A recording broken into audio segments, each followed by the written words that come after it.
What's up? Hey, this is interesting. JR's still getting used to this. I am the Kind of voice am, of yeah. reason, voice of reason 23. I gotta, which camera do I look at? I got the lights, I got the camera, I got the new screen over here to my right.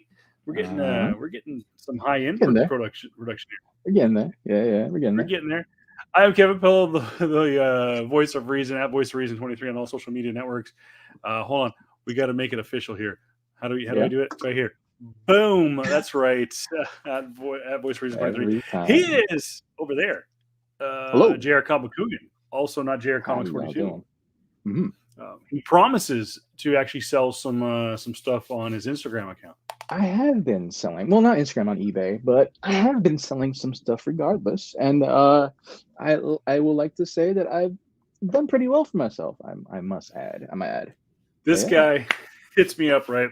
He's been telling me for forever that, bro, I'm going to get me a new computer. Bro, I'm going to get me some more memory for my computer. And then he tells me yesterday, bro, I almost bought myself a new gaming chair or something like that. So it's like, dude, what happened to the computer? And he's like, no, I know. I check swinged on it.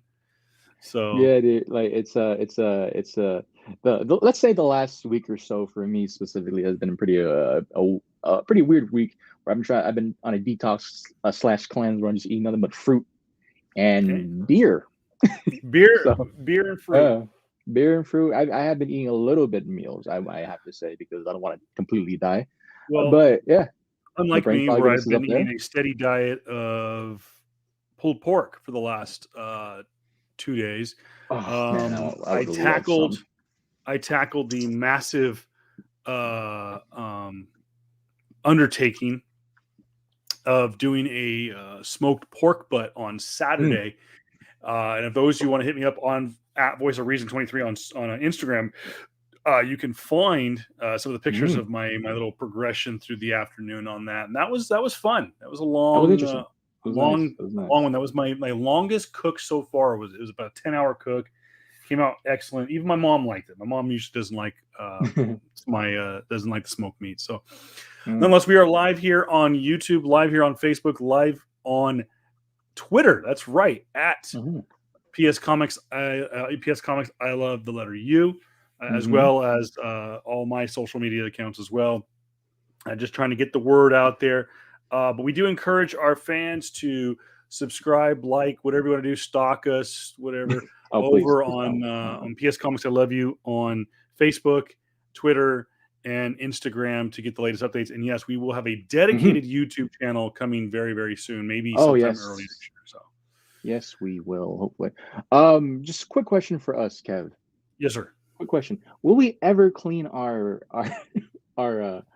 work things? Like, I'm pretty sure for those who've watched the video format of us has seen this mess of mine for quite a while now, and I've always been saying I will clean it. I have cleaned it, and it gets messy again because that is the life of a comic book collector. You have no freaking clue where to put your shit. So, and see, I'm a married comic book collector, and not taking a dig or anything at JR and his whatever his lifestyle. He's living the bachelor lifestyle.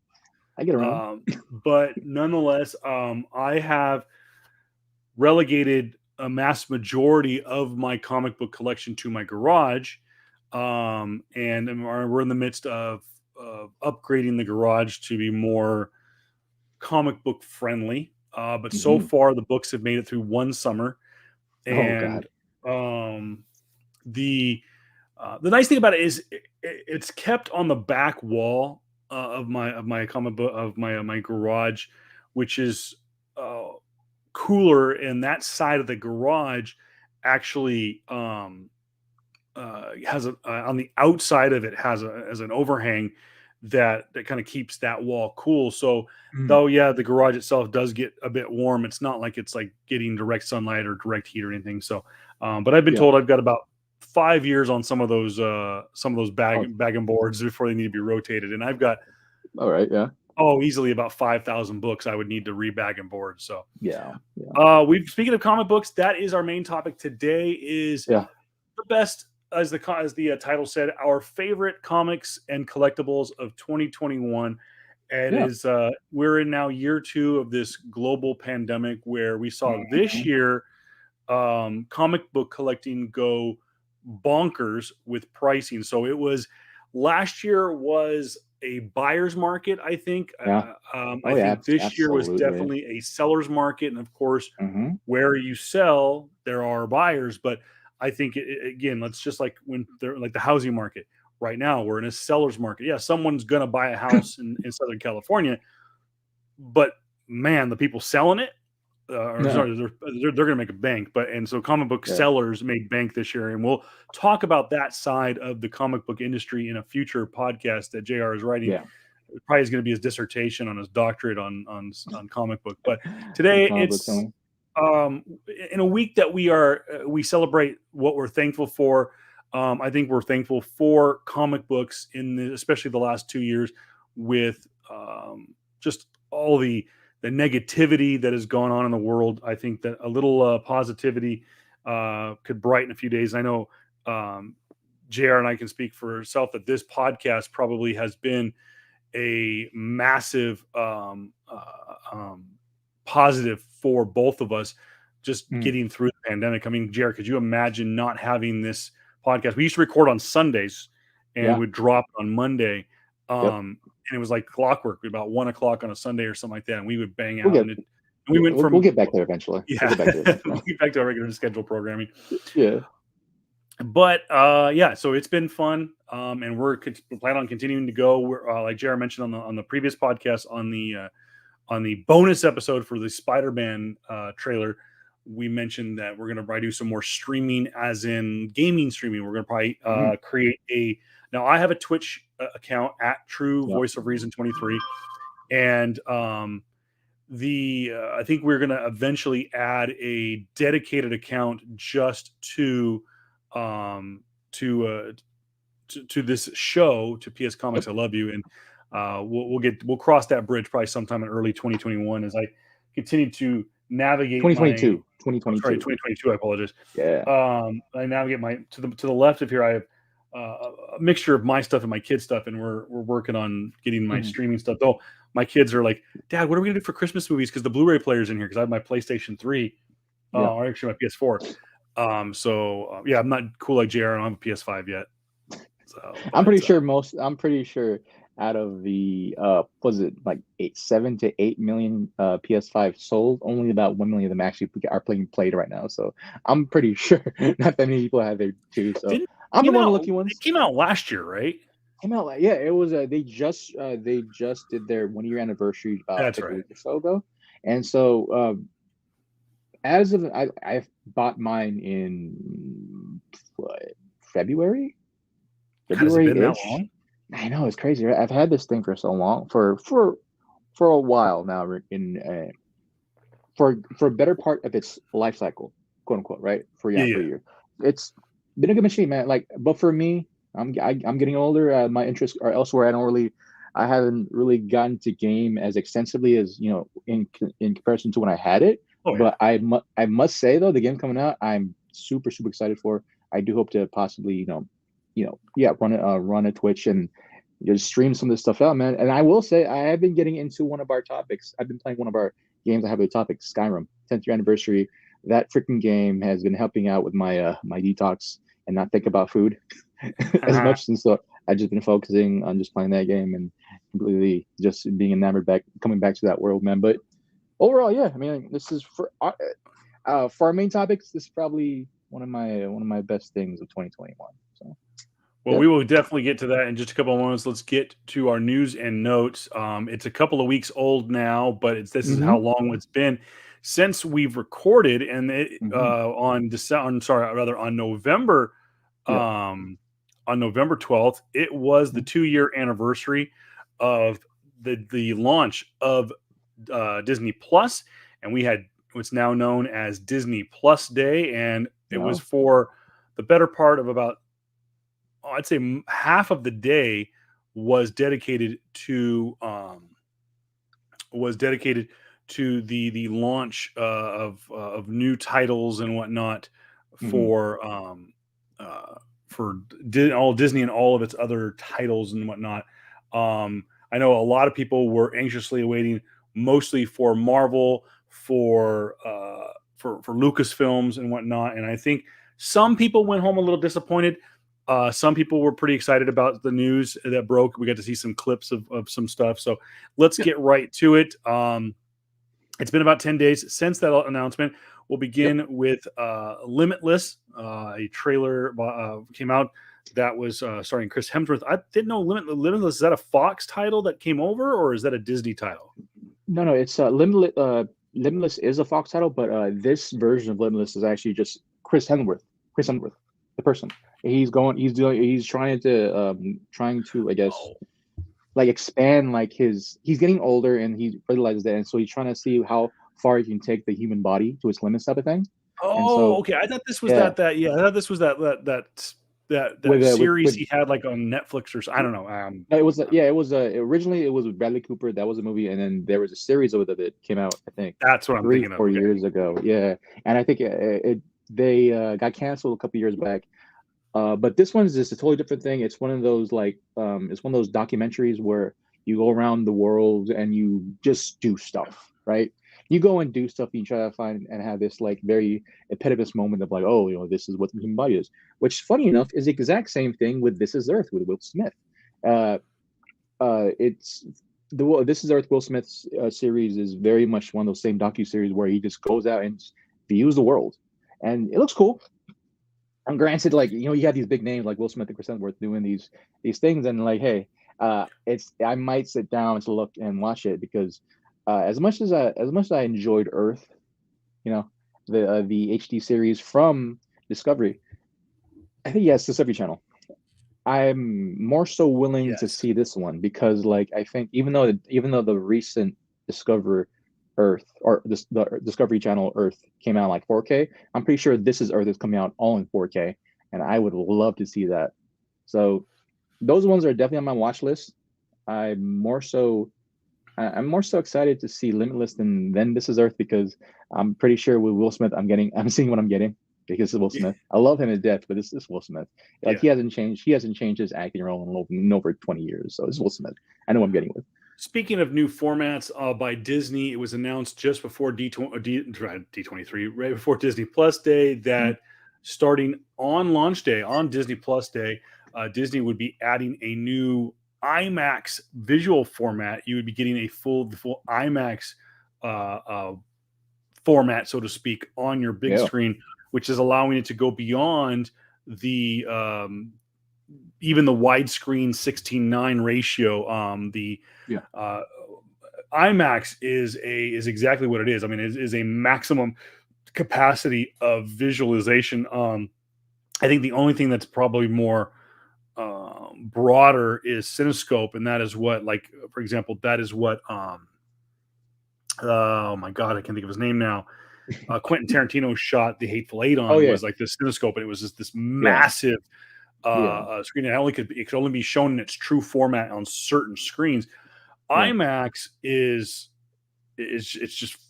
crazy. Only a few filmmakers, maybe only a handful of filmmakers, have actually shot in IMAX. Now, most movies are shot in RAW, in a RAW format, and then edited down to be. That's why they put the little content before when you see it on TV. This has been edited to fit your TV. The way they film movies, most of the time, it is filmed in like a RAW format, and then it's edited down or edited towards a certain presentation format.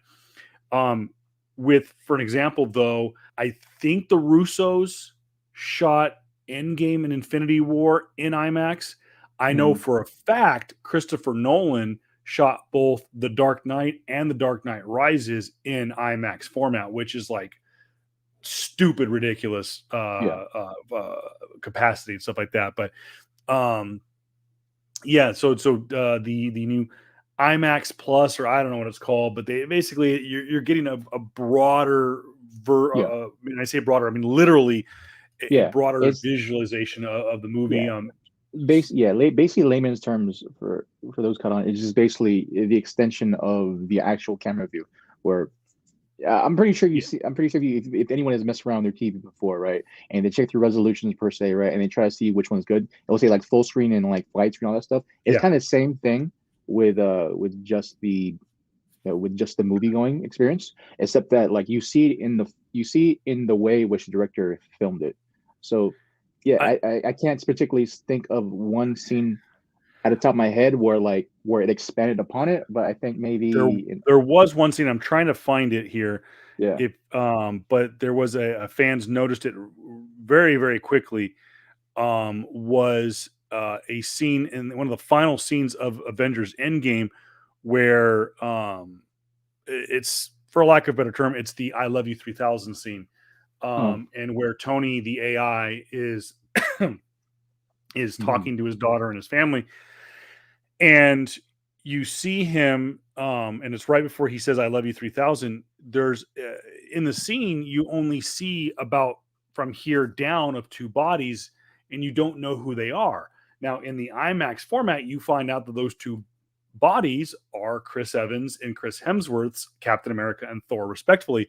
And you can only see it in the IMAX format. I was trying to find the picture of it, Yeah. and I can't. But Yeah, go it's just check it basically out. Yeah, yeah, it's basically you see more of the screen. That's you it. do. You And like not just what the TV shows you, but more so what the actual camera that director's putting off really just shows. and So like JR said, the best way to describe it is when we were kids and we watched a film in full screen. Now, I was a full screen snob because I didn't want to see the damn black bars as we sit here and record.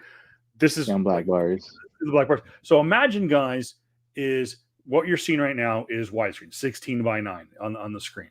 Now imagine all of a sudden I take JR It's out, fine. boom, there he's gone. That would be like, okay, you only see Kevin now. That you bring JR back. So kind of an example of you kind of cut out half the screen and stuff like that. Yeah. So I want to say It's it was Star Wars, like episode 3, where I finally went, oh yeah, 16:9 is way better than the 4:3 format.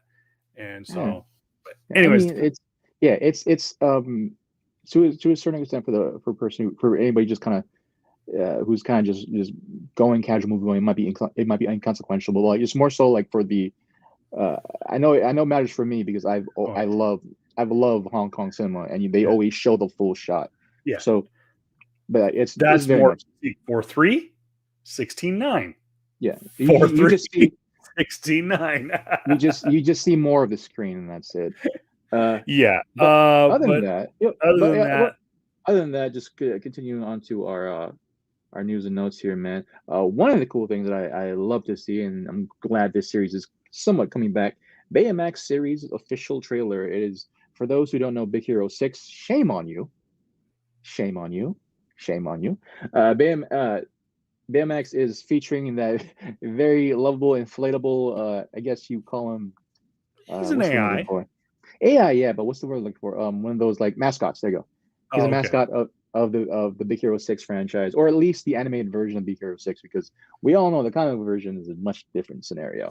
It's But like, yeah, isn't Baymax he's kind of a little wicked, so to speak, or it's a no, little bit more he's still twisted, though, isn't it? yeah, it's more adult. I just say that it's more adult in the Big Hero 6 Marvel comic book franchise. But I just love the fact that there's still more of it going on. And so seeing that come through, you see Ben Max. I don't know if you see Hero. I don't know if you see the other characters there. You do see Aunt Cass in Kaseda. I forgot her last name, but yeah, it's Cass Yamada. Cass Yamada, yeah. But she's there too, and it's looking like it's just they're trying to really just show more of Baymax, which is cool, which is fun. I That's one of the think reasons why I love the original. I want to say What? in the trailer, Hmm, I could be wrong. hmm. Is I thought we saw Iro, but maybe No, not. I think they do show portions of Hero, but that's more so like what they've showed from the original movie. Oh, so it's not new content or something like No, that. that's something like more so newer content. I see more so of Aunt Cass than I do see of Hero, which is I'm pretty sure it's fine. It's a series. It's going to be a long going. Hopefully, it'll be a long going format. Yeah, But and overall, just more I've Hero heard good 6. things. I have not Yeah, watched the series. I've seen the movie. The movie is fantastic. yeah. I have It's not seen more the so Big Hero series. 6. All I care about more of Big Hero 6 would be nice. What I Yeah, am super excited for. Why I'm super excited for is X-Men 97. Whoa, this came out of nowhere. Now, we heard rumors about a revival, sorry, we had heard rumors of a X-Men animated series coming to Yeah. Disney Plus, removed from the Marvel Cinematic Universe. This was going to be in line of like how DC has the DCEU, has the Arrowverse, and then also has their animated universe with things like Teen Titans, with the annual Batman movies and stuff like that. So they have their full animation division. This is kind of the same thing as Marvel has their own animation department where they continue to make Spider-Man cartoons and whatnot. So this, JR, is a revival, full-on revival with almost all of the original writing staff and directors either coming back on the writing staff or as contributors. And I'm super stoked about that. So even some of the original voice actors coming back too. I do know that the original voice actor for Wolverine, for Rogue, and I think for Gambit are coming back, or at least scheduled to come back. And they might be voicing new characters too. They said, which is good. Which is really good to see. I would love to see this this different interpretation. I seen this one meme of like, you ever see that meme of like you know, the old school 90s X-Men of Wolverine on the bed and he's looking at the picture of Jean Grey, used right? it. Disney used it in the promotional. It was great. And it shows X-Men 97. Yeah, that was it. I'm like, freaking, I love it. And so that's cool to see. I'm hoping they show just the whole series, man, because for me, I feel like the X-Men 90s animated series is probably one of the better series of absolutely. Just all of American animation, man. It would be freaking great to see just a re-release of that one, as well as the upcoming X-Men 97. So now Fox had the rights to the X-Men animated series back in the late 90s or early 90s rather. And they also, oddly enough, though DC is literally owned by Warner Brothers.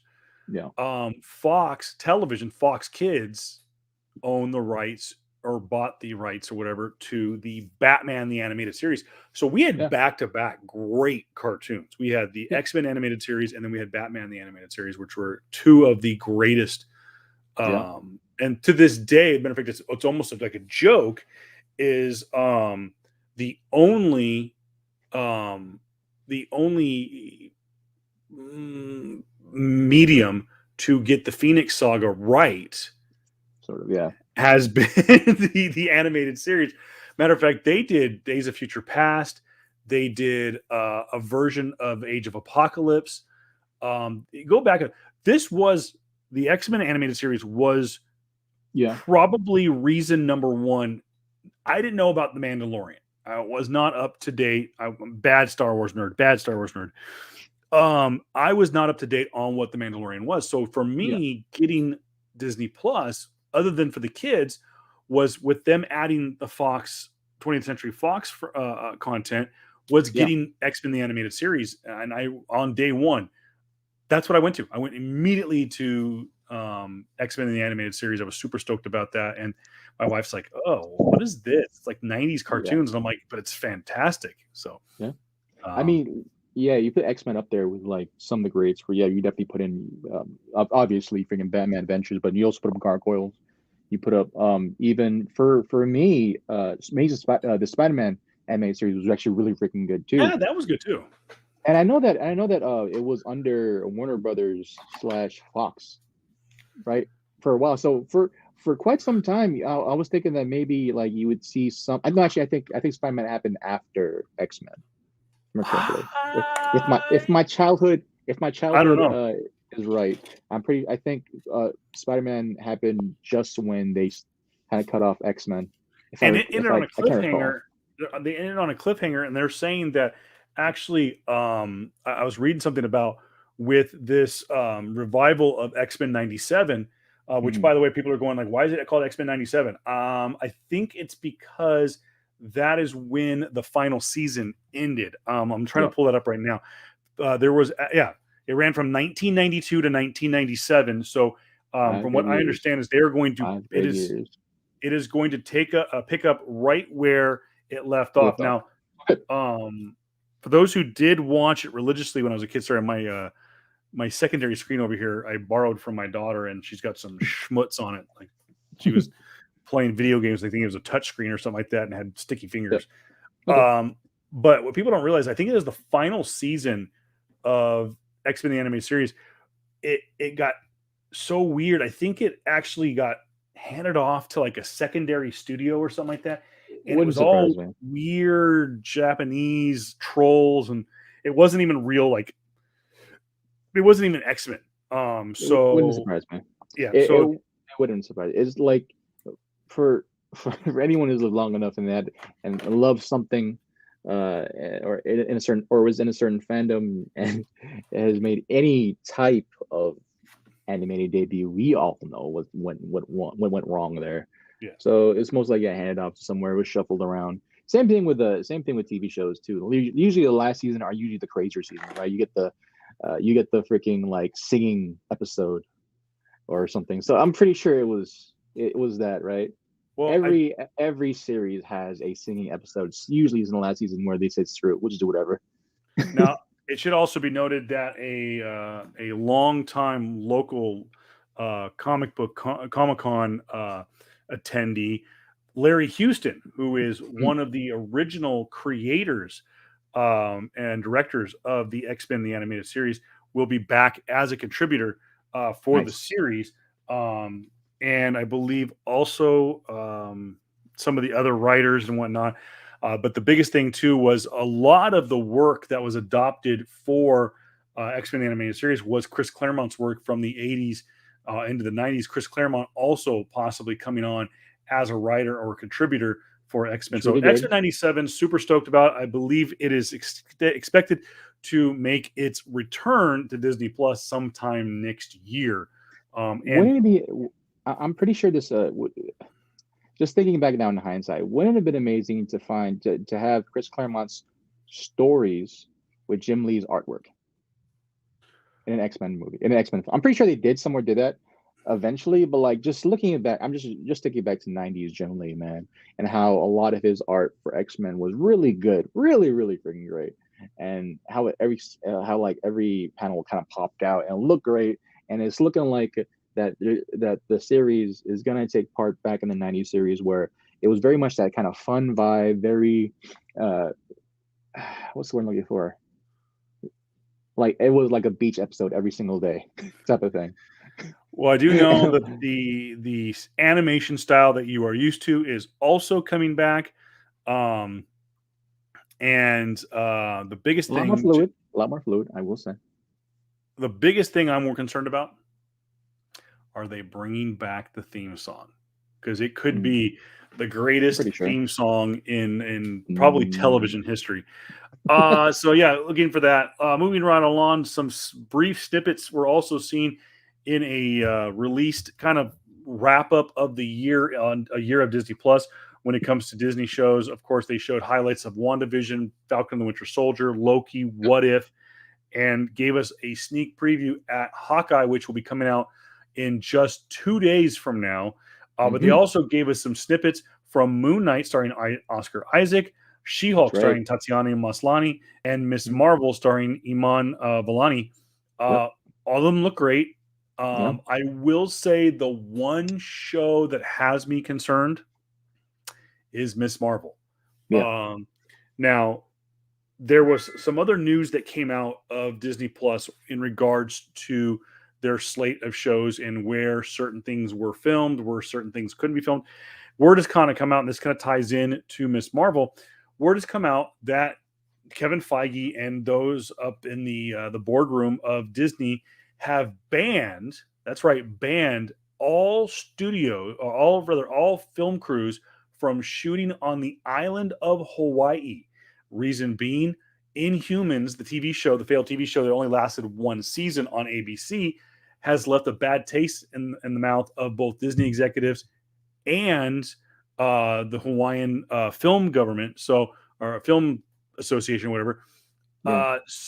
I know that Eternals wanted to film some of their stuff on on Hawaii, but were specifically told they could not film on Hawaii. Now, what Mm. does that have to do with Miss Marvel? Well, Miss Marvel is not a mutant. Miss Marvel is did not get bit by a radioactive spider. Yep. She did not go through the Weapon X program. None of that. You know what Miss Marvel is? She's an Inhuman. It is slightly hinted at in the trailer that she might still go through a version of Terrigenesis. And at the same time, the Inhuman show was not the only reference to Inhumans in the Marvel Cinematic Universe / TV universe. Of course, we know that the most famous Inhuman in the quote MCU, whatever extended universe, was Daisy Johnson, aka Skye, aka Chloe Bennett, Quake from Agents of S.H.I.E.L.D. She went through Terrigenesis, full on with the cocoon and everything. So they might just go like, oh yeah, we don't know what she is, but she went through this thing, or maybe they'll just make reference to Terrigenesis. But that's very important because Miss Marvel, Kamala Khan, is arguably the most famous. No disrespect to Black Bolt and the royal family, but I would have to say that Miss Marvel right now in Marvel continuity is the most famous Inhuman. So yeah, it would really be doing her some disservice to not stick with her continuity. But we'll have to wait and see. Well, the thing about that too, like, granted, it's just weird to trying to reference back to Inhumans in the sense, because like, as long as they get her core ideal down, I'll be fine with it. It's just more so my problems with it is that I don't know what I'm getting with the actress, type of thing. You know, that's the biggest thing. And like, granted, like a lot of the shows that are coming out are going to feature new young actresses and actors that are supposedly, that are hopefully going to carry on the Marvel reign or the Marvel house for the next 10, 20 years, 10, 15 years, right? Yeah. Hopefully that's the ideal. But like, in the sense of like hiring processes and like, who are we trying to see if this person can just basically be a really good Kamala? Because Kamala, for a lot of people, is that shining beacon. Like before Miles Morales, it was Kamala. Just to be like clear, before Miles, it was Kamala, in the sense of like wanting to know who's to really pinpoint that minority character and who's the voice for the young generation. It was Kamala for a very, very long time. Miles came in. Granted, he kind of stumbled in. Granted, because of he who will not be named, and it just more so for a very long time was Kamala Khan. You have to nail Kamala right, and I don't know what I'm getting with this actress. I'm going to hold my reservations to see what is up, because Marvel has been doing a really great job casting a lot of really, really good up and coming actors and actresses. The more recent one is kind of interesting to me. She-Hulk, Oscar Isaac, Moon Knight is good, but at the same time, like it could be a double-edged sword type of thing, right? Because I know what I'm getting with Oscar Isaac, and who he's playing is kind of crazy. So I'm definitely a lot more approving of the Oscar Isaac than I am of Miss Marvel with him on. But again, I just got to see what I'm looking at, because it's supposed to be a 16, 17-year-old kid who's going through the norms of going through Terrigenesis, as well as being a huge Captain Marvel fan. So how does that look on screen? It looks on what we saw in the teaser trailer. And if you want to see it, you can go on. It's there, but like at the same time too, I know the purist in me for comics is coming out. Like the look, I got to see more of the look per se. Even when in her faux Captain Marvel cosplay, when she put out in that little small snippet trailer, it's pretty close. Yeah. In a sense, for the comic version, it's it still kind of looks. Yeah. Now it should be. There was a production still that was that leaked out earlier this year, because I think that show is in the can. Which makes us believe that it's one of the next two shows that we're going to get. So we're definitely getting it next year. It's just what order they're going to release it in. I honestly think, if I'm a betting man, the order that we're going to get the next round of shows, and some people are going based on the trailer, and of course the trailer showed Moon Knight, She-Hulk, and then Miss Marvel. Yeah. Honestly, I think it's going to be flip-flopped. I think we're going to get She-Hulk first, because I think there's a very strong possibility that that Jessica was it no not Jessica Walters no Jennifer Walters Yeah. is either going to appear in Spider-Man No Way Home or is going to Mm. appear in the Multiverse of Madness. Mm. That's just my guess. I think so But too. it's hinted at that Moon Knight is going to be the next movie, the next show we get after the Book of Boba Fett. And then we're going to get She-Hulk, and then we're going to get Ms. Marvel because Ms. Marvel is supposed to lead directly Yeah, into into the the Marvels. Marvels. Yeah. Iman Vellani, I who plays Kamala Khan, by the way, this is her yeah, first role she's ever played in, whereas the aforementioned Oscar Isaac, of course, he's a well-known actor, of course, was highly successful as Poe Dameron in the yeah. Star Wars sequel trilogy, and then, of course, Tatiana Maslany, Mhm. known I will for, was say, it yeah, Orphan Black? I think so. Yeah, Orphan Black. Yeah. I will say this though: will we see more Tatiana, or will we see more She-Hulk? That's the big thing. Will we see more of Jennifer Walters, or will we see more of She-Hulk? Because obviously the differences in characters is vast. Like I'm I would like to know, because are we gonna see Tatiana in green and all green, and it's looking like she's gonna be in spandex, right? It's Yeah. it's um it's looking like she's gonna be in the more classical She-Hulk form, and instead of the later revisions in the last like 4 or 5 years where she looks like Hulk, She looks right? like a female version of Hulk. Yeah. She looks like a female. So it's not gonna be that. It's gonna be the fourth No. wall breaking, freaking 7 foot can bench press the world, freaking quick witted lawyer that I freaking love.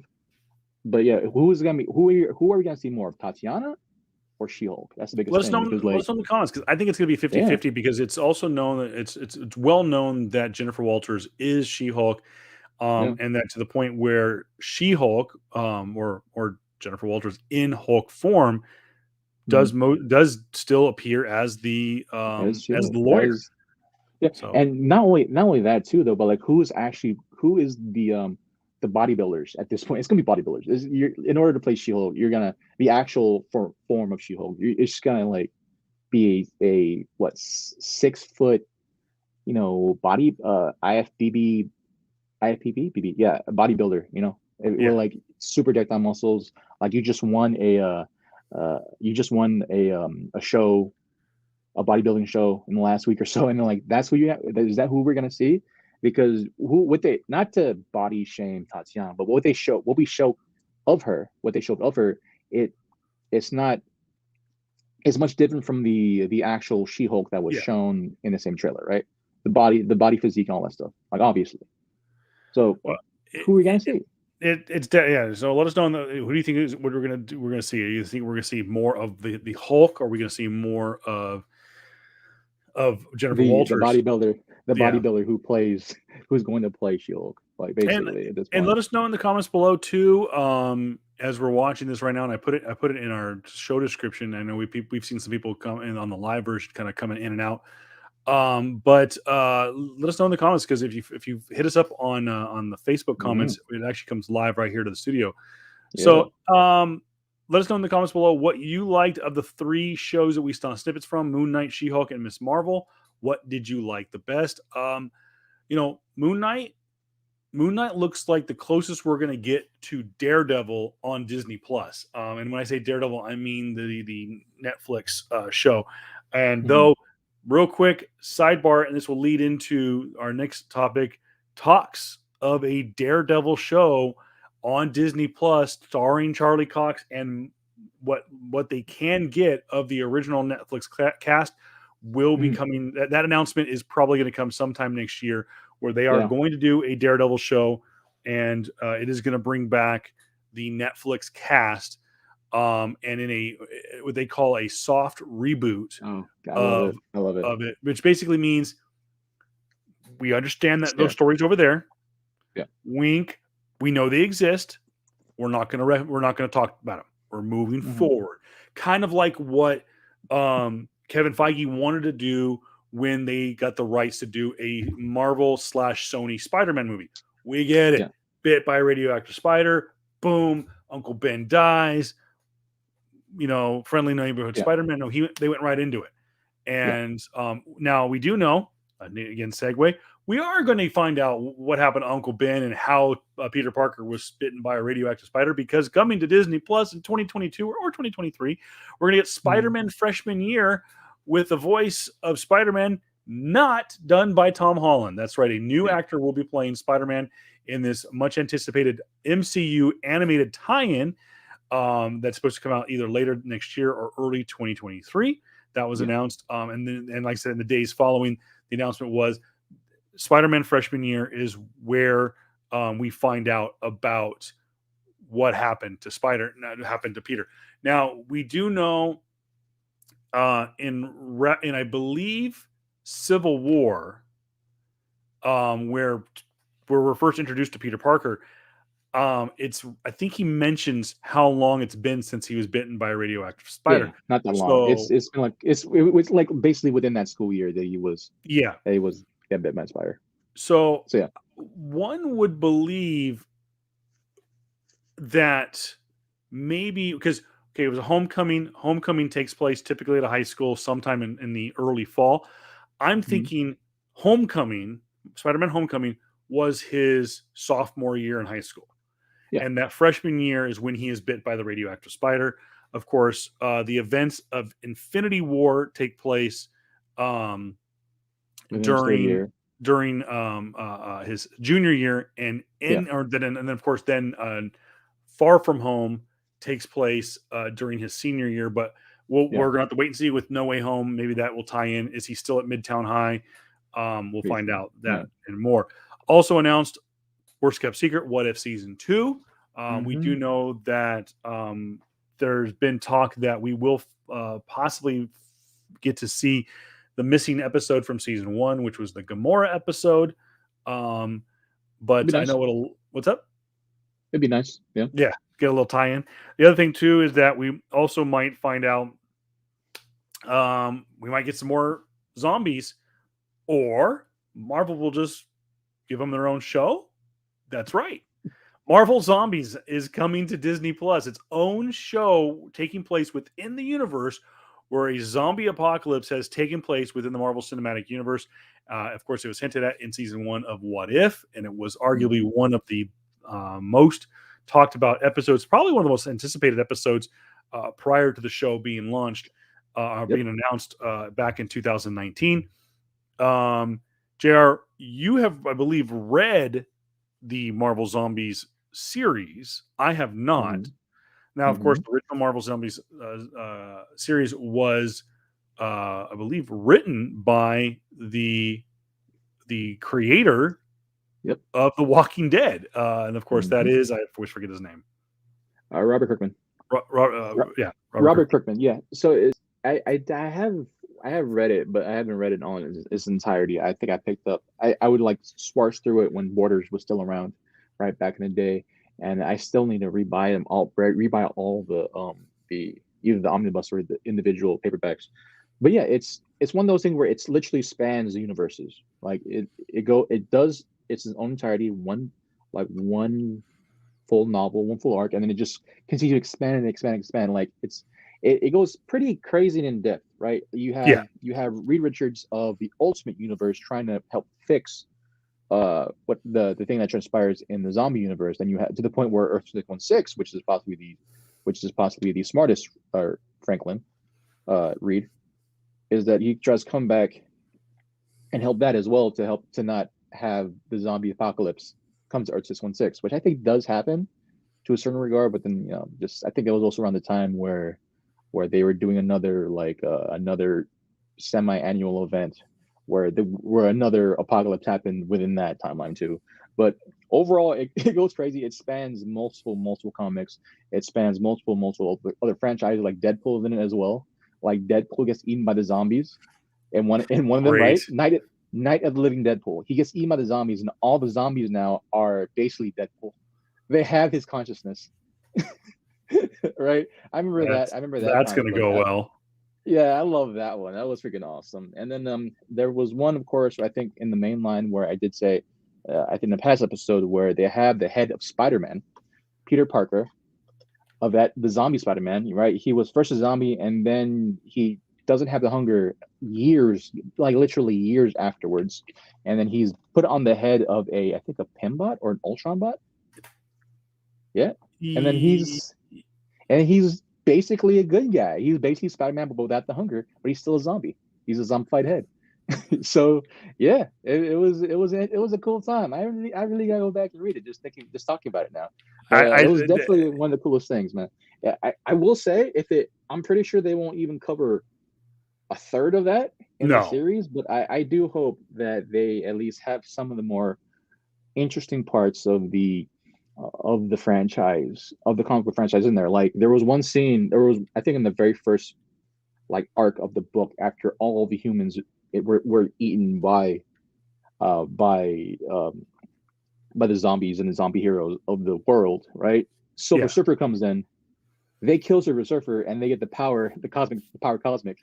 Like I think 5 of them characters: Hulk, Wolverine, Captain America, Iron Man, and someone else. Yeah, they got the power cosmic, and then they got freaking I forgot his name.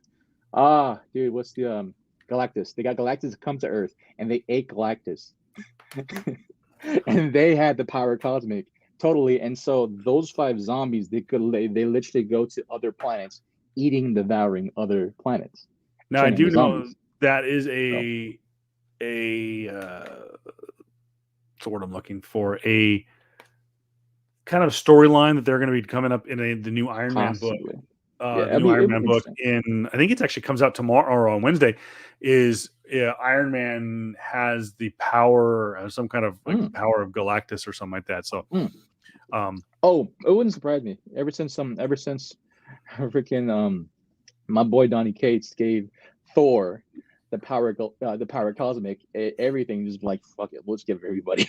Just Thor. Like again, for those who've watched us and have read and listened to us for quite a while now, I'm definitely a power level guy, right? And so like Odin in the comic continuity, he's gone back to Odin sleep or whatever, and then he's given, basically Thor is Odin now. He's given the power of Odin, and so he's that strong. He's now what we call Skyfather level, and then Galactus gives him the power cosmic. And he's quite literally one of the strongest beings in existence at that point. And I think there is a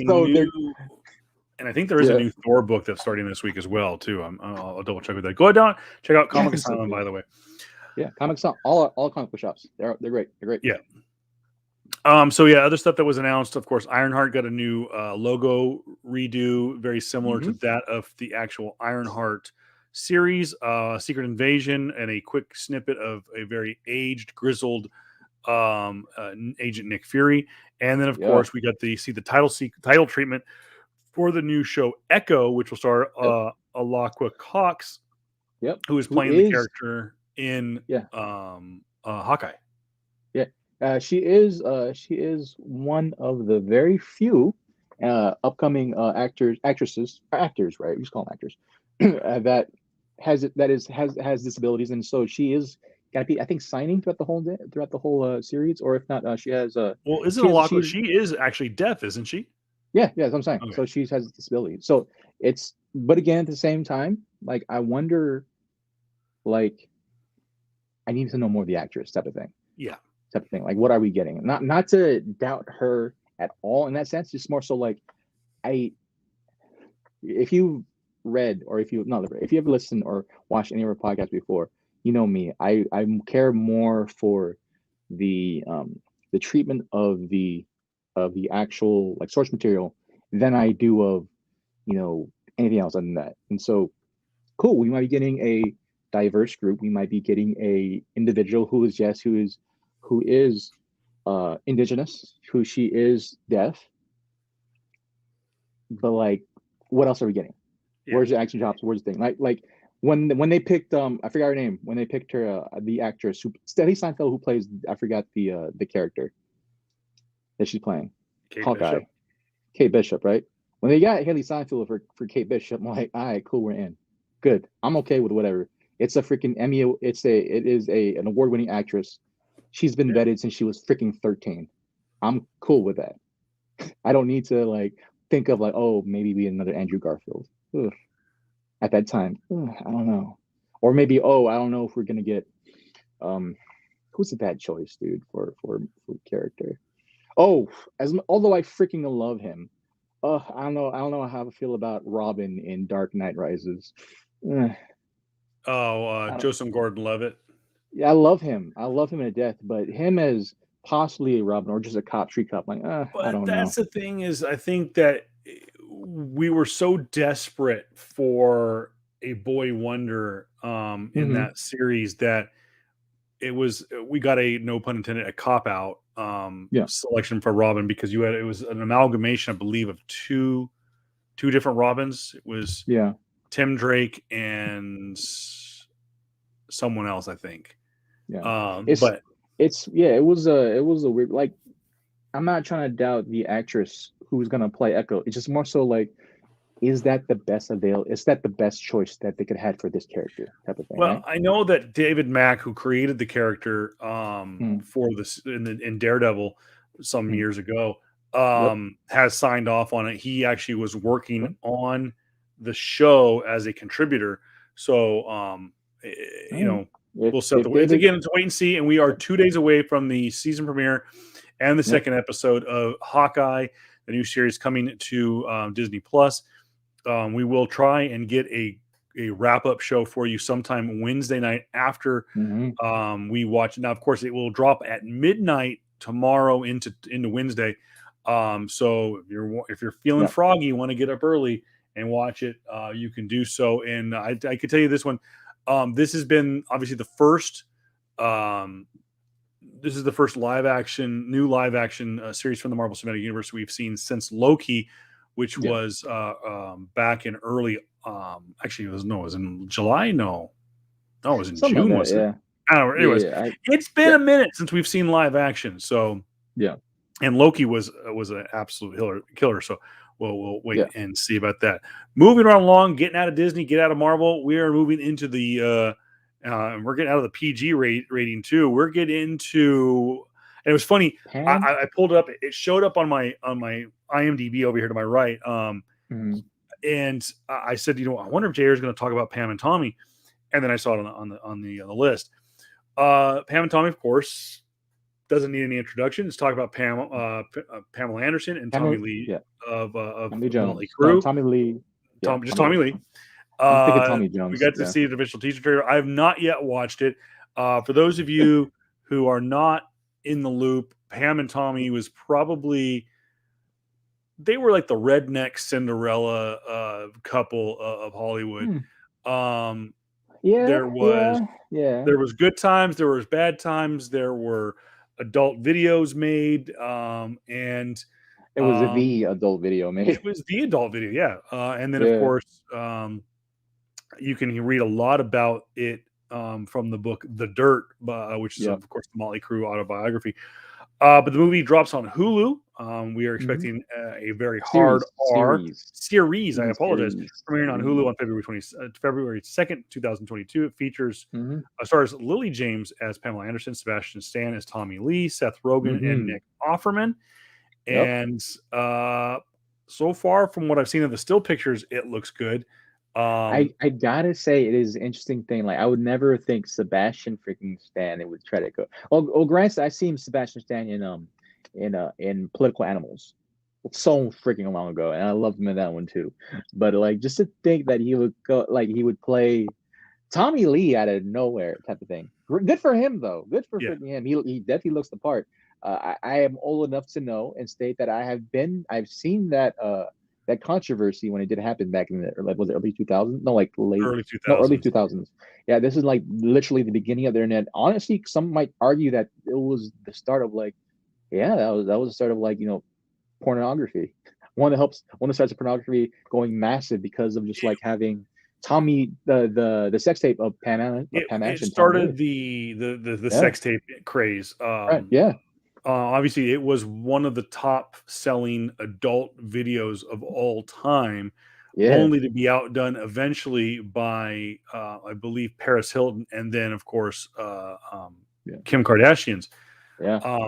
But yeah, this was it. I mean, this crossed this crossed lines of Mhm. pop culture, and Oh yeah, um, this really helped bring out the term stalkerati in a sense. Because like, yeah, you had people go and break into houses before it became, I guess, politically. Oh no, before it became movie theater type of stuff, right? yeah, But you had random people just go into like rich people's houses and just steal their valuables and whatever and sell it and sell it and make millions off of it at the time. it's it's But it's, it's ridiculous. it's crazy. It's crazy. I will say that Lily James does play convincing. For me, it looks like convincing Pamela. I Granted, was a again, little this is me. concerned. Yeah, Yeah, Pamela Anderson is a very has a very distinct figure, for she's lack of a got a better term. great personality. Let's put it that way. Pamela Anderson has a very distinct figure, and I've seen Lily James in other things too. And I'm like, no, really, Lily James, that's an interesting thing, right? I would think they would have someone else play another California native play Pamela Anderson, right? To Here's the kind of thing: fill that role, but Lily Pamela James, Anderson. really? Pamela Anderson's not native Californian. She's not. But then I was She's thinking like Canadian. she's Canadian, but like, bro, come on. It's definitely the vibe of the time of the 90s is that you look like a California girl. Yeah. Most bleach blonde hair girls with a very voluptuous figure. There you go. With a very curvy, Well, voluptuous figure. I would say part of her is from Canada. The other part may Yeah. not be. But yeah, that movie comes out in February. I will be seeing that. And looks like a lot of fun. Yeah. Speaking of a lot of fun and something that I was looking forward to but have not even played yet, Spider-Man finally joins the Marvel Avengers universe. The Mm-hmm. long, highly anticipated kind of coming together between the two universes. Now, JR, you've seen Yeah. some of the trailers. Now, the Peter Yeah. Parker, the Spider-Man that we are getting in the Marvel's Avengers video game, is this the No. Spider-Man from the Nope. Spider-Man game, or this is a Nope. brand new Nope. Spider-Man? It's Spider-Man from Marvel. Okay, so yeah. So for those of you who are wondering, It's not Tom Holland Spider-Man, but it's a Spider-Man. no, but I'm It's just the saying is same that way. the Yeah. the Spider-Man from the PlayStation 4 video game that came out in 2018, arguably one of the greatest video games of all time, it is Yep. not that Spider-Man. Nope. Okay. So we're getting essentially a brand new Spider-Man, new Peter Parker Yep. for this game. Now, that does answer the long-awaited question because Spider-Man came out in 2018, was a smash hit. Avengers Mm-hmm. came out in 2019, was a dull hit. It was still a hit, but it Yeah. was not Yeah. great. Yeah. And It's what you expect. well, All I can say. it managed to miss and exceed my expectations at the same time, if that makes any sense. Gameplay wise, I enjoyed it. Graphics wise, design of the character, they were hit and miss. Mm. Kamala Khan, liked. Captain America, not so much. Thor, Yeah. meh. Iron Man, meh. Yeah. And I It's don't. here. Yeah.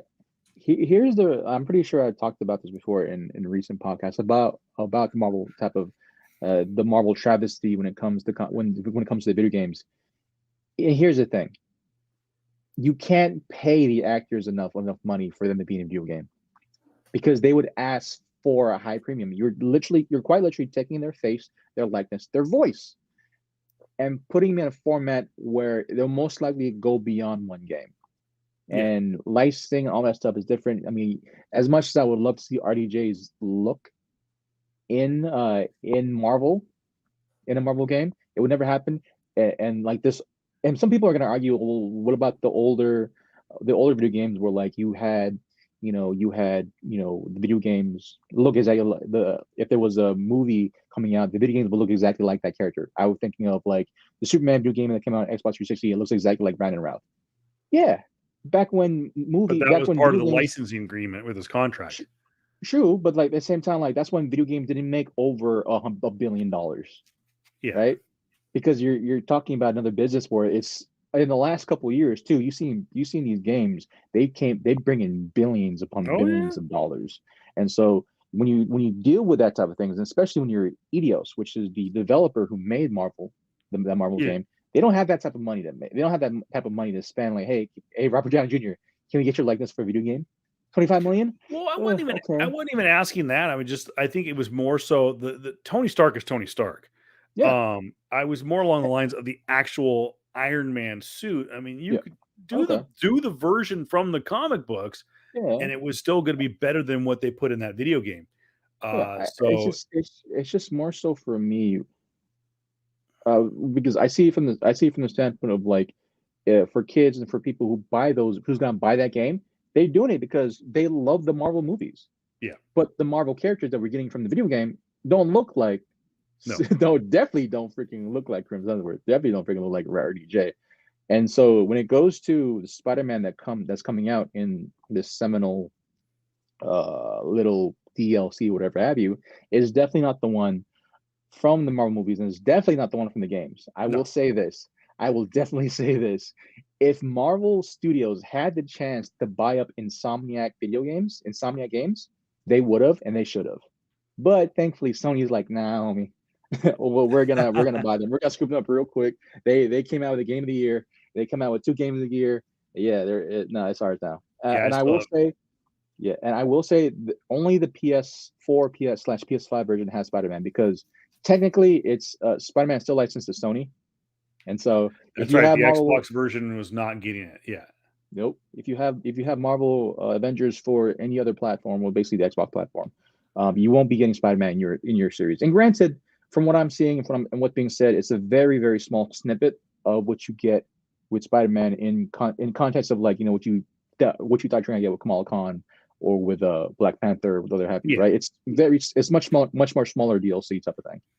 But yeah.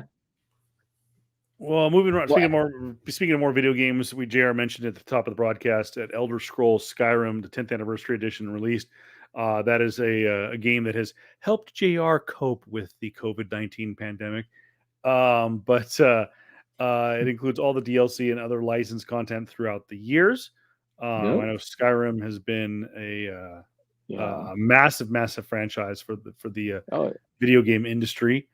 yeah. I've personally never played it. I know I know a reference when I hear it, I guess, every once in a while, but I'm not familiar with the system because it came out, Skyrim came out, what you said, 10 years ago.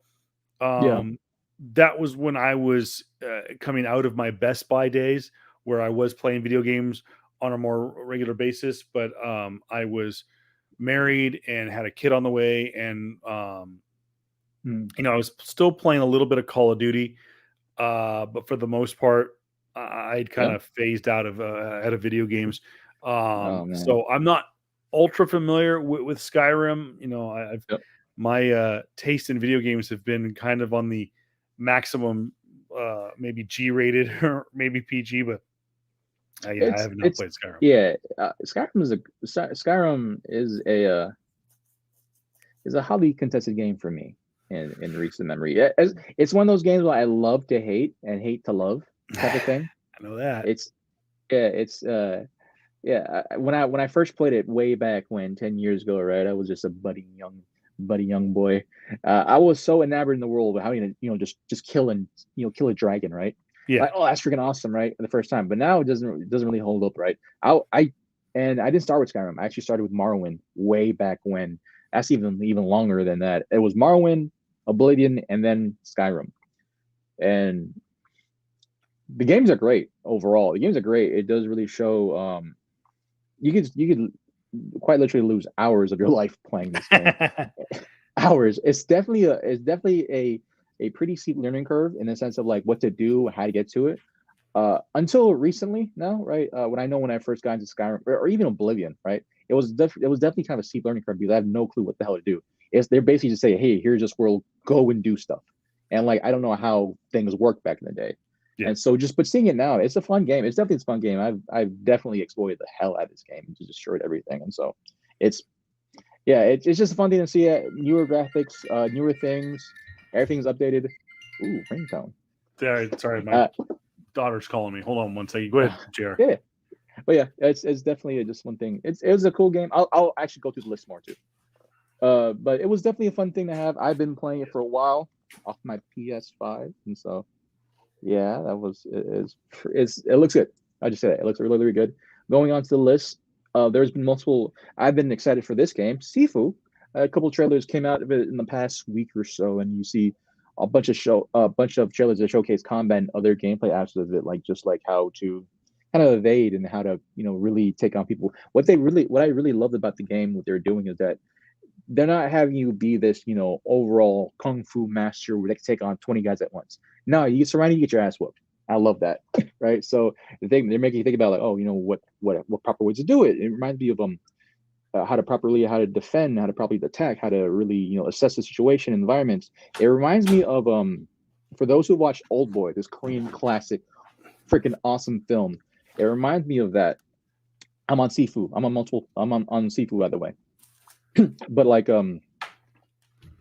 what it really does remind me of is this very old Korean, very classic Korean film called The Old Boy, where you have this amazing. I'm pretty sure you've seen it referenced to. Oh yeah. You see this amazing freaking like hallway scene, right, where you see one dude literally take on 20 guys in a hallway, but then he assesses the situation right. They're all in front of him, well, some of them behind him, and he's trying to take on or try to really have the environment to his advantage. And so that's what the game reminds me of. I freaking love it. Can't wait for it. It comes out early next year in February 2023.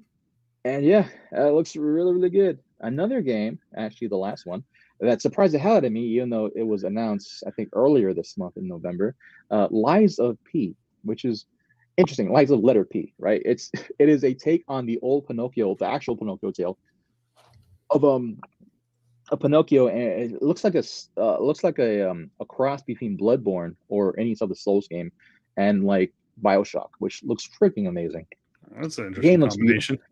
That's what I'm saying. The game looks beautiful. It's very Elizabethan, or no, Victorian. It looks very Victorian era, where you have Pinocchio. You're the character of Pinocchio, but not like Disney Pinocchio. More like if Pinocchio went through the plague, the Dark Ages plague, right? And like, but like it's in pre-Victorian type of days. Yeah, and he's fighting off freaking like these grotesque like what's the word I'm looking for? Grotesque like Mary Shelley's Frankenstein-esque monsters. Yeah. And I'm here for it, dude. It looks amazing.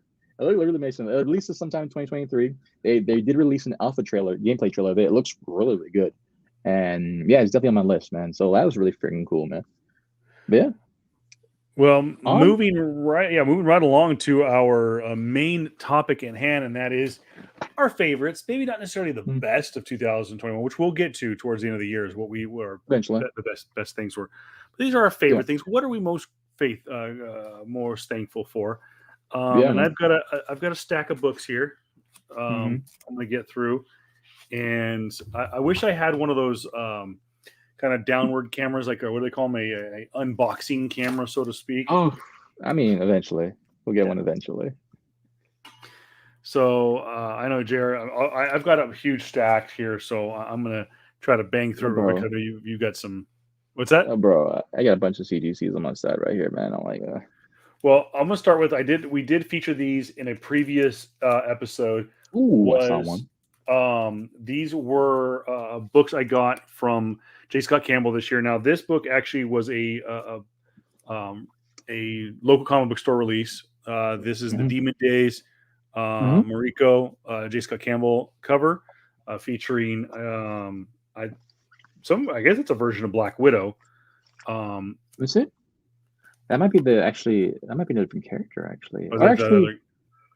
I'm so far behind on my readings. That's same here. The other book I have was Gamora #1. Very hard, difficult book to get a hold of. Limited print run for J. Scott Campbell on this cover. This is the B cover.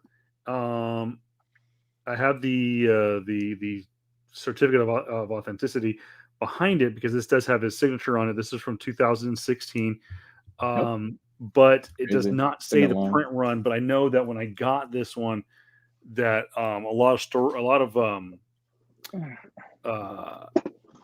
because it's a #1. Usually #1s are a high print run. This for some reason actually ended up having at least the Campbell cover had a low print This was a cover homage to the old X-Men swimsuit edition. This features Rogue. This is a Virgin variant um, of I can't remember what actual book this is, but this came in Oh a black yeah, box. I'm sorry, blind box from J. Scott yeah, Campbell. yeah, man. So this is a Those are always super great to get, by the rare. way. What's Yeah, that? those are always great to get, man. Oh, If you guys have a absolutely. chance to check out Jason Campbell's his show, not his show, but like his store on his website, man, it's always good to pick up. And of course, the Peach Momoko, Demon Days, X-Men covers homage, I guess you'd say. And what I like about this cover is it is a Campbell cover, but Yep. it is very much a kind of an homage to Peach Momoko style. And I know that a lot of the people that have worked on the Demon Days book, which of course is her book, um, that have really kind of paid tribute to her and Yeah, her style, which has really come on. great. Speaking of her style, one of many Peach Momoko books in my stack over here. This one just came out just a couple of weeks ago. Of course, the Mad Titan, Thanos. Hmm. Great cover with the Infinity Gauntlet there in his hand.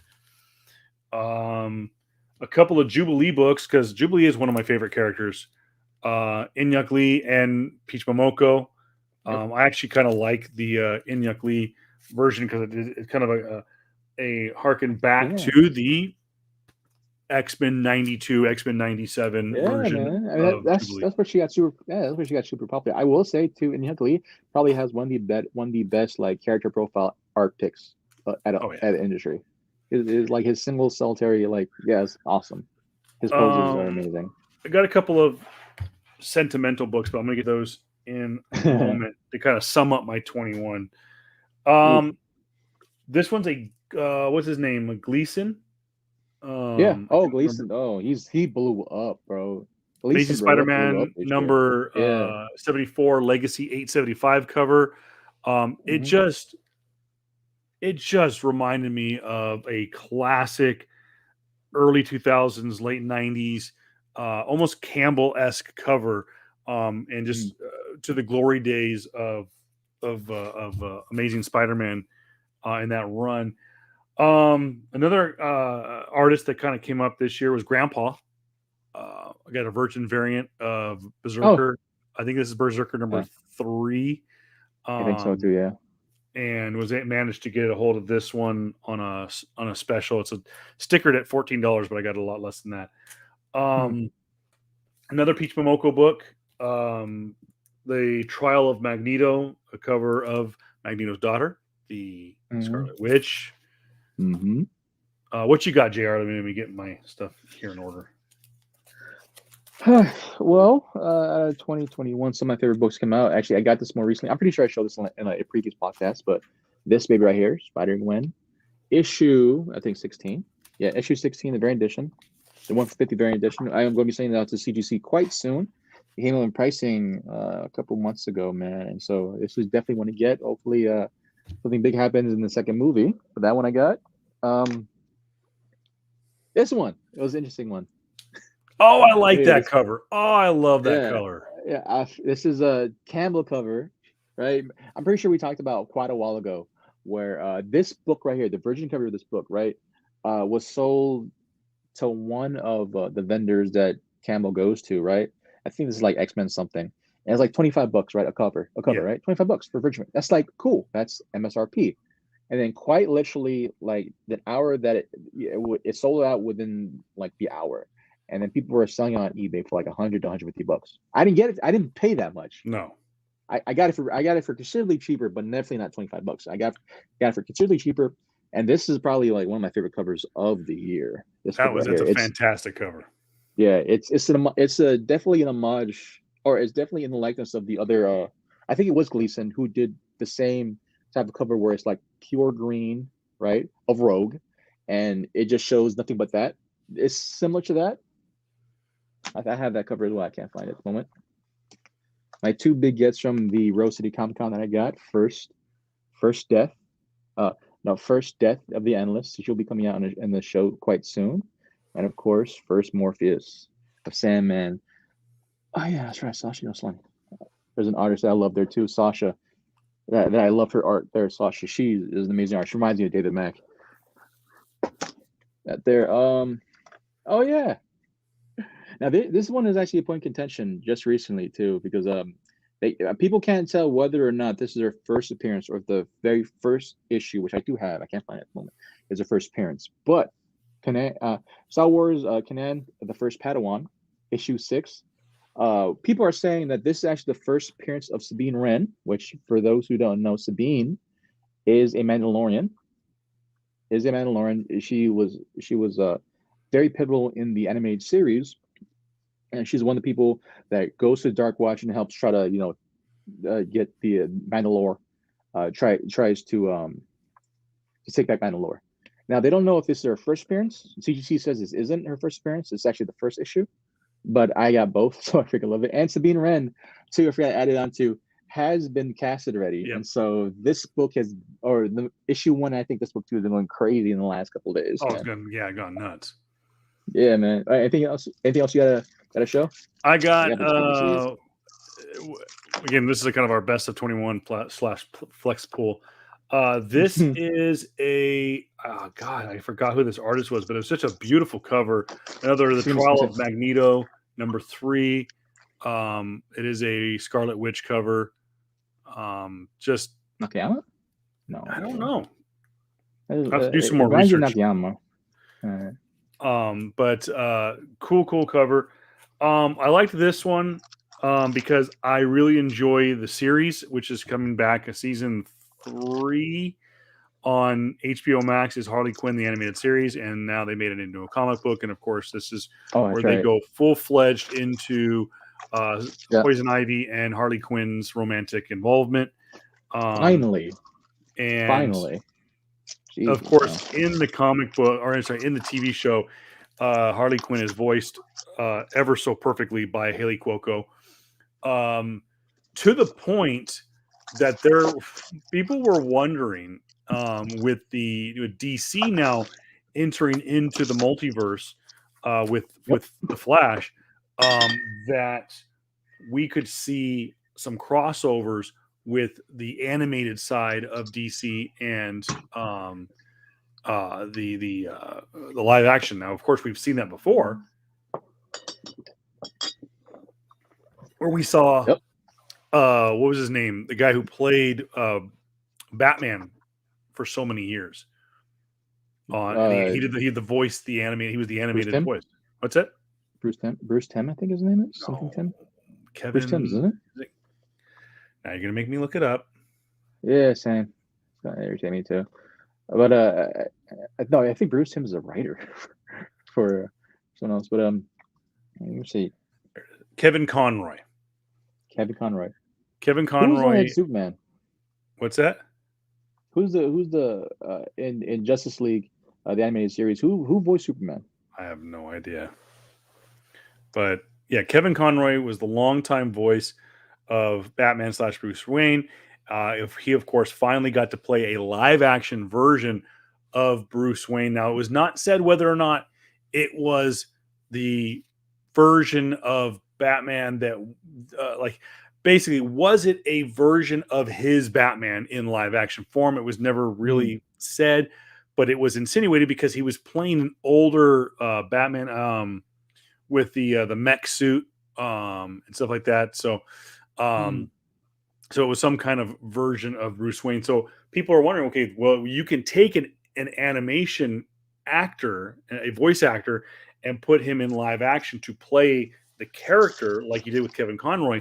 Why can't you do it with another character? So there's been talk that they may have Haley Cuoco portray Harley Quinn in live action as a different multiverse version of the clown princess of crime. So that would be interesting. I think Haley full cosplay, full costume as Harley would be fantastic. It'd be interesting to see, definitely. Just showed my kid for the first time today Sam Raimi's Spider-Man 1, and he liked it. And this cover kind of reminds me a little bit of it for obvious reasons. It is a Gleason cover. It is a 1 in 25 Amazing Spider-Man number 76. Legacy covers 877. Obviously, it's kind of homage to the Reverse Kiss, but great cover. What was unfortunate about this, it is a 1 in 25.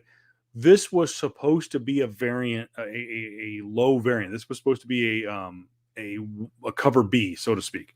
Yeah. But then they changed it at the last minute. And this is one of the books that JR, I'm sure you're aware of, was where we all did a double up, which was where we can prepay for variants that are going to have a high run. A bunch of us prepaid for that one, only to have it changed to a 1 in 25. And that was shady on Marvel's side. Because I would think that if they would have that, I know, which I would think they would have that if they would do that, right? Just have a virgin variant of it, right? Be at the 125 or 1. That's what I said. Right? I'm pretty sure there is a virgin variant of that cover, but I'm pretty sure it's like maybe the 100 or maybe the 200 type of set, which sucks. And that's a shitty thing to do per se when people who have quote unquote pre-ordered the cover already, thinking that that's what they can get in, but then it becomes that. It's a great looking cover, by the way. It's a great looking cover. It's just that those practices kind of Well, it happened not once but twice. Marvel did it again, and that would be a 1 in 25 symbiote Spider-Man issue number 4. It was the Peach Momoko cover. This is a 1 in 25. I did manage to get my hands on it. It's labeled as $50. I did not get it for $50. It was this actually.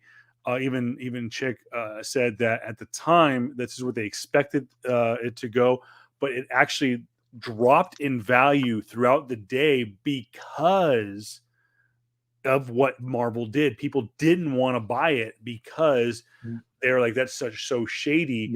And there was a lot of people that were taking advantage of it. Now, I'm not saying that Chick and Javelle were taking advantage of the situation, because what they did was, a lot of times what they do is when they put stuff on the floor, especially a high variant, they usually doesn't go on the floor right when they open. It's usually about an hour afterwards, because they want to see what the market does. And if the market goes up on that, they want to get prime value out of it. At the time, the market was high on that prior to lunch. Well, after word got out that went from a cover B variant to a 1 in 25 because Marvel switched it, it started to go down because people were like, fuck you, Marvel. So which is a shitty thing to do. I do know that I'm glad that you said that, because I was gonna rip the hell out of you right now. Like, bro, you gonna ask for Chick to come down on prices again? No, she actually was funny. Was she asked me, because she's like, I'm so sorry, because she like you, myself, I think your sister, a bunch of us had that on our double up. We prepaid for it months in advance, and a lot of people got their money back or used credit towards another double up. And it sat there almost all day. I didn't get to the store until well after 5 o'clock, and it was still sitting there. I think technically they had multiple copies, because it is a 1 in 25, which means for every 25 books you buy, you get one. And I think they had 2, maybe 3. But because the symbiote Spider-Man series was selling well. But Chick actually asked me, she goes, what is the current market value on it? And I looked it up, and it was considerably lower than what they were asking for it. And so she called Javelle. They made a deal. I'm not going to say what they sold it to me for, but it was less. It was less than the sticker price. No, I would not do that to Chick and Javelle. I'm not one of those that haggle. I jokingly say, when she goes, hey, how much do you want for this? I'm like, $5. That's always been my joking line. So a couple more. I will say, go ahead. Just before that, I will say that for I've been better in the last couple of years now, in the sense of like, not really caring much for, like, because you know me. For those who've known me, for those who know around the valley, I was always the first, to get to the store, to any stores, to get the fresh run of comic books, right? And when someone else got there before me and get the comics, I would of course, like, oh, I can't believe you do that. You dishonored me and my family, type of stuff, right? And I'm like, I've been cool about it now, but I'm more so in the realm of like, cool. If they have it out there, if it's there, I'll buy it. If not, that's fine too. Or in the sense of like, because I do know there's been a couple other stores going around. They have been pricing a little bit more than market value, type of thing, right? We've seen this out. multiple times. It's stores, whatever. But at the same time, like if it's your business, you price whatever the hell you want to, because that's your profit at the end of the day, right? For me now, what I do is that if it's there, I'll buy it, right? If it's there, if it's a price that's a reasonable price nowadays, right? Because it's COVID versus still, and money is a little bit is still a little, like, hard to come by, or I'm not really strapped for cash, but like, I know where to put this money elsewhere, type of thing, right? If someone goes out to any of my comic book stores, right, for a variant that I wanted, but that cover is, let's say, is exceeding my expectation to buy, I'll let it sit there. And if someone else buys it, great. I'll just buy mine on eBay. I've been on that type of thing now. Like, I think for the higher variants, right, I've been buying more on eBay than I have been in comic book stores. Which, for one or two, I would get back at Chick Spot, right? But like, let's say they're selling comic for maybe 10 to 15 to 20 more dollars than I would have wanted to get. Cool. I'll just let it sit there. If somebody picks it up, cool, right? Ultimately, we're all gonna win. The one thing that I should have definitely freaking done, though, is that that Wonder Woman comic, the best variant that they were pricing at $100, I think, sold. The most recent sale for that is like $220. I think you should buy that one. Case in point, one of my things. Sorry to cut you off, my friend. No, go ahead. I'm pretty sure they had this cover out there quite a while ago. Oh yeah, right. I think they like a couple years ago back. They had for like maybe $150, I think, right? Which at the time, good price. Yeah. Or $150, maybe like $100, $125. Good price. Great cover. I saw it, right? I'm like, I can't really spend that. I bought this at a con, I think, for less than $100, right? Put it to CGC, came back 98. Literally when I won the next year, that's when the price jump came up. It's like a $200 book now, $250. So raw. So I definitely came up on this one. I think it's worth, I think, now $2,000. Jeez. Off eBay for a 9.8, or maybe more now. So I'm trying to sell this soon. Well, counting down the days to when I will be getting my CGC back, hopefully, very, very, very, very soon, maybe. We will not share prices on what you get back. Yeah, just for safety reasons. So wrapping things up here, another Peach Momoko cover. This one's a beautiful Inferno cover. Actually, I think I inadvertently bought 2 copies of this cover. But I really enjoyed that cover. And then this one was a gift from Chick for being a loyal social media follower of her social media accounts, and this is a Berserker variant cover number 1. Was given out at the store, and I really appreciate it. It's a cool book. I really have enjoyed the covers. I am one of the things I wanted to accomplish during this time that this vacation that I'm having right now is I wanted to get back into some of my reading, but we've got just so much stuff to do around this house that I don't think I can. Want to wrap things up. Unless, do you have any more, or is that it? I might got like 1 or 2 more, actually. Okay. Yeah. Well, real quick, these were done this year. Give a shout out to Jaeger from 111 Comics. Did a Batman sketch cover, and of course with where's the camera, Kevin? Right there. With the button, his version of the button on there. So Jaeger doing a sketch there on Batman Urban Legends. He told me that's only the second Batman he's ever drawn. Then this one, I gave him full carte blanche to do whatever the hell he wanted to do. It is a Donny Cates crossover book. I've shown this book before on the show, but I'm going to show it again. And this is the crossover book that he did. It features Snake Eyes from G.I. Joe. Of course, Ahsoka Tano from Star Wars. We have Hawkman. Doesn't know what it is? Hawkman? Well, Hawkman? Was it? I think so. Is that who it is from The Watchmen? Owlman. I apologize. Owlman from The Watchmen, and then, of course, makes a lot more sense now that I've actually started watching the show, which, by the way, if you're not watching The Boys, you should. Homelander from The Boys, Yeah. who, by the way, is a dick and a half.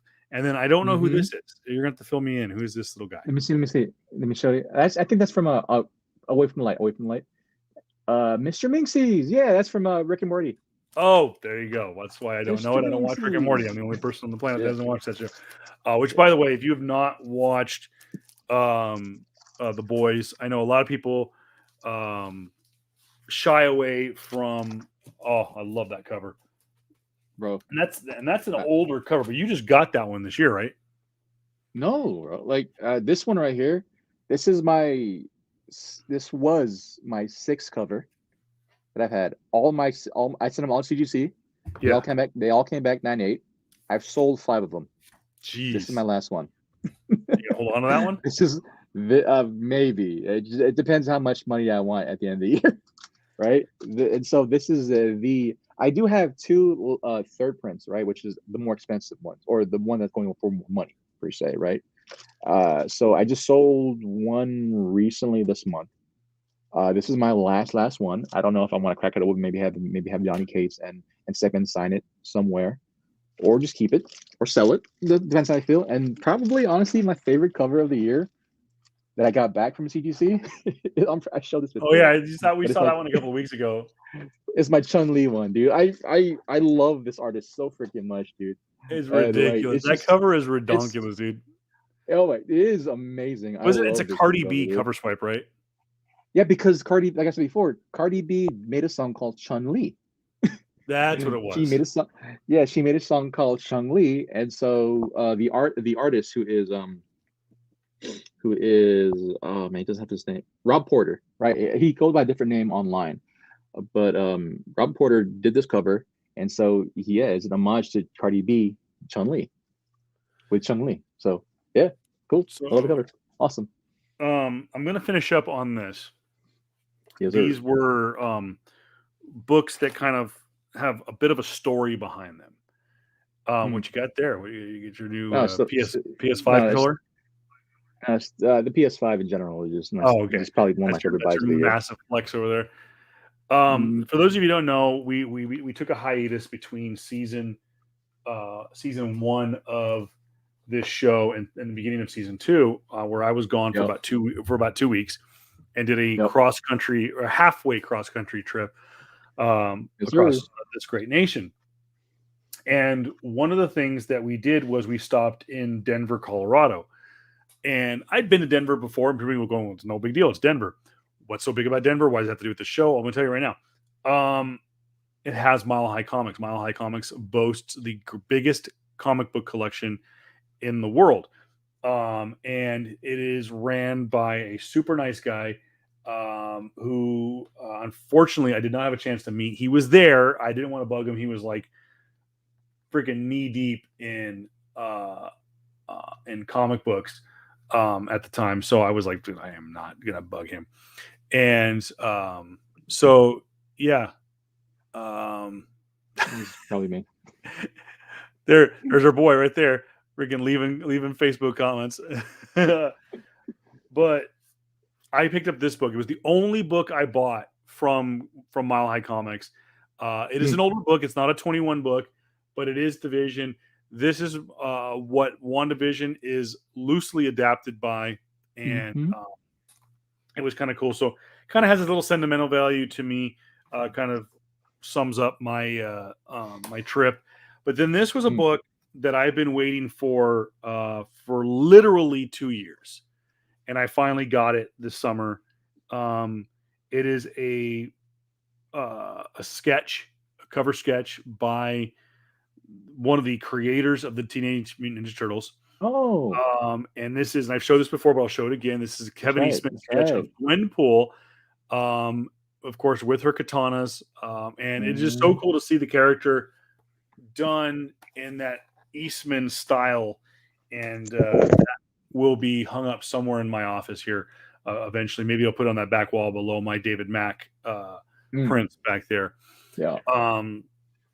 And yeah, I think the other thing too, you're probably going to see as this studio is going to transform into a gaming lounge / studio, is you're going to probably see a little bit more open up, and we might see some more stuff back here. So people always been wondering, like, why do you always have like a virtual background Green screen. behind you? Like, Yeah. we have actually usually from about right here, but about 2 feet to my right, all the way to that back wall to about right there, and then from there that way is all green screen. But I have it down. We're doing some work in this office, so that's why it's naked in here. But yeah, there you go, guys. Some of our best covers of 2021. If you have any comic covers, comic book collectibles, whatever you want to add to the story of this podcast, you can do so by just dropping a picture in the comment section and share it with the world. Or tag us in an Instagram photo or something like that at PS Comics I Love You. But we're gonna do some more of these live shows. Maybe earlier in the day. Maybe who knows where it's gonna be. But we'll always try to pre-warn you guys on our Facebook page and our YouTube channel, which of course you can search at Voice of Reason 23 right now on YouTube, and you can find us PS Comics I Love You on Facebook to follow us. But yeah, we'll always try to keep it at the top of the hour. In this case, it was 8:00, and for Wednesday, we'll see how it goes. It depends on when I get a chance to watch the show. It depends on when JR gets to watch the show. Remember, it's 2 shows, and I believe they're both about 45 minutes apiece. So. So definitely, we'll also try to keep those bonus shows a little bit a little more streamlined, as well as trying to not go over 40 minutes to an hour per se. Because most of the time when we do record them, it's near the end of the night, and maybe it's around 8:00, 9:00 in order for us to do it. So, my boy here needs to sleep, and I am a recovering insomniac. So, I usually I remember before when we were doing those bonus shows, man, we did I think a Loki episode, right? And we stopped at 9 or 10 or 11, I think, and then I was up to like 5, and I'm like, let's not try to do that again. I know. So yeah. Well, guys, we'll get that more easily. Well, thank you guys so much for checking us out. And I will say this, as a little cheap side plug, I'm also doing a high school sports show. You can find us on Prep Sports Net, which is of course produced by the same company that produces this show, which is Carefree Broadcasting, which is, for lack of better words, my company. But super excited about that. And again, you can find us again on Facebook and YouTube and Twitter and stuff like that. You can find Prep Sports Net. But for us, it's PS Comics I Love You. PS Comics I Love the letter U on Twitter. You can actually watch this on Twitter. And for those of you, someone did ask me, if you guys are going to do more live shows, do I have to watch it on my device? I'm like, no. If you've got Roku, if you've got an Apple TV, if you've got a Fire Stick, if you've got some kind of streaming device to hook up to your television, or even a smart TV that has Facebook Watch or YouTube, you can actually stream it from within that app. Just subscribe if you're on YouTube. Subscribe to the channel. Click the little bell for notifications. Or if you are on Facebook, like our page, and usually you will get an update on Facebook on your phone or your iPad or whatever. You'll get an update saying, "Hey, Kevin and Jay are going to go live," and then you can actually usually Facebook Watch, which is their streaming service. You can actually stream for free right on your big screen or smart screen or whatever it is. So, there's some ideas. Well, JR, another show in the books. Loving doing this live format I am coming to you live from an undisclosed Shield location. JR is at a storage facility somewhere on the west side of the valley. Horribly a mess with things thrown on the floor. I think I non-discreetly just shoved a sock underneath my desk during the podcast or during the show. So yeah. But like I said, he is the Dark King. JR Kamakungan at also not JR Comics 42 on Instagram. Yep. I am the voice of reason at voice of reason 23. Kevin Pill on all social media platforms. This is PS Comics. I love you. Thank you guys so much. Wear your damn masks. Be kind. Yep. Please be kind to your fellow human beings. Mm-hmm. And as always, peace. Peace. Oh.